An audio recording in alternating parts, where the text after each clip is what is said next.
Nagpaabot po ng tulong ang bansang South Korea para sa mga nasalanta ng matinding pagbaha dulot ng habagat noong nakarang buwan.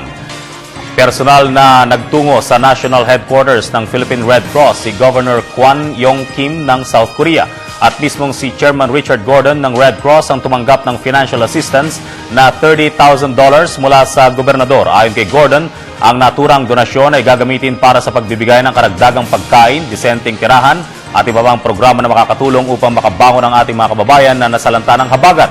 Dagdag pa nito, magagamit din ito para sa pagpapalakas ng rescue operations tuwing may kalamidad. Ang Pilipino ayokong biktima, ayokong mahirap. Ang Pilipino dapat may dignidad, tumatayo, tamaan ka man bumagsak at tatayo tayo, kaya natin tumayo palagi. 또 우리도 대한민국도 필리핀에 많은 역사적 도움을 받았기 때문에 여러분들 빨리 그 재난을 극복하고 일어서기를 기대합니다.